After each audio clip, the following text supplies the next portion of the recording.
audience means the audience is listening to you.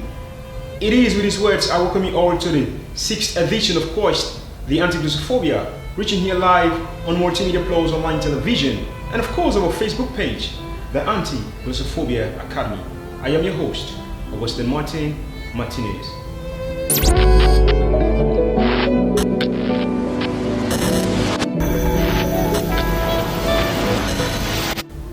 Into the quest of the Antiglossophobia TV series, I will be throwing light on how do I capture and maintain the listener's attention and interest. I'm having 6 consecutive ways. But to start with, 1. Establish eye contact with your audience. As a speaker, you must make sure that you always maintain an eye contact with the audience.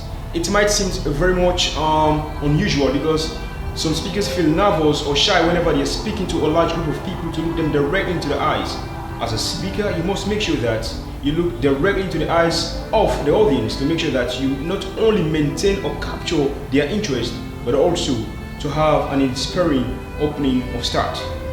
The second one says, don't talk if you sense a movement or a rumor within an audience. As a speaker, you must be very much focused and take cognizance of each and every sound or rumor within the audience, because at the ending of the day you need to make sure that the audience is not only quiet or silent whenever you're giving your speech in order for them to capture or also get to understand what you're lecturing, but also you must make sure that the moment you hear a rumor or a movement within the audience, you must make sure that you take a pause so that the audience might go back to normal and quiet and silent so that you can deliver well. Then thirdly, we have make appropriate pause for the audience to take a breath. As a speaker, whenever you're given an opportunity to speak or you're standing in front of people, you must make sure that you take a breath.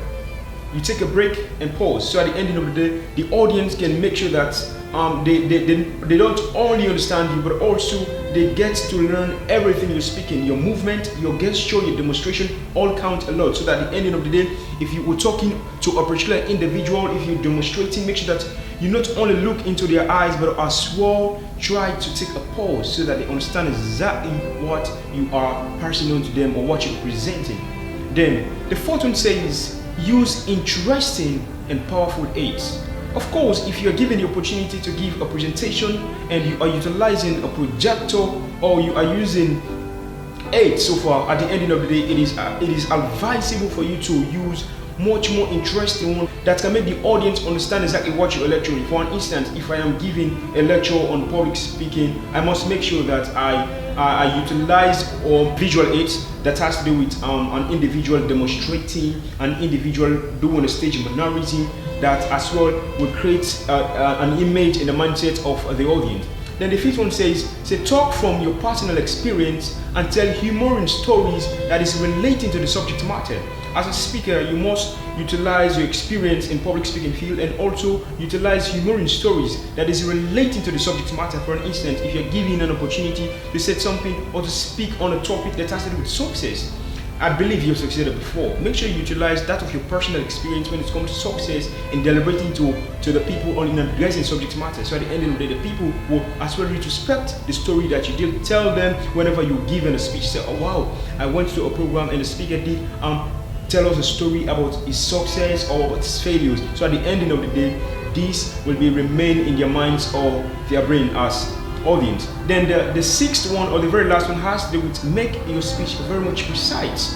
One of the reasons why audience find speakers very much bored, it is because they might tend to make a speech very much long and very much broad. As a speaker, you must make sure that you are very much precise and concise as well. So at the ending of the day, you not only give relevant points in your speech, but as well captivate their mind within a very limited time and attain your purpose. So at the ending of the day, the audience will learn and also they will say that the speaker was concise and precise, and as well will learn a lot. So you cannot be a bored speaker.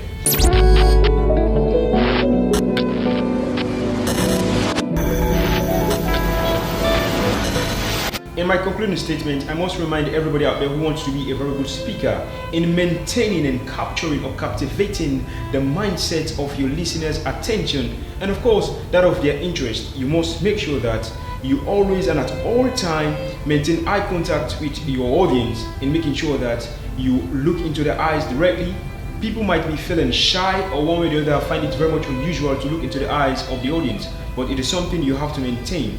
You have to establish, making sure that you deliver a very good presentation or speech. Then also, I must advise you, if you can give respect in our last edition of course the Antiglossophobia Academy, which was the 5th edition, my guest, who was Mr. Kebe, did mention that public speaking, it is something at some point in your life you will definitely need, because at the ending of the day, you need to sell your product, you need to establish a professional network with people. By so doing, or in order for you to become successful in life, because the present world we are living, public speaking must be part of the skills in order for you to succeed.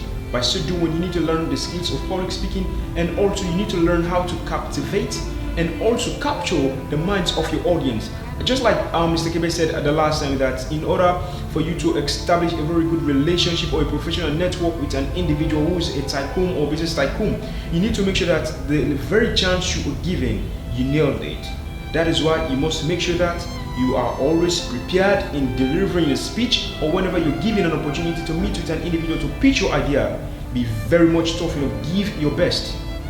I believe with this advice, I have not only touched you, but I also gear you towards making a difference in your public speaking career. This is how I draw down the curtains of today's edition of course, the Antiglossophobia Academy, reaching here live on Multimedia Plus online television, and of course our Facebook page, the Antiglossophobia Academy. I am your host, Augustine Mate Martinez. Namaste.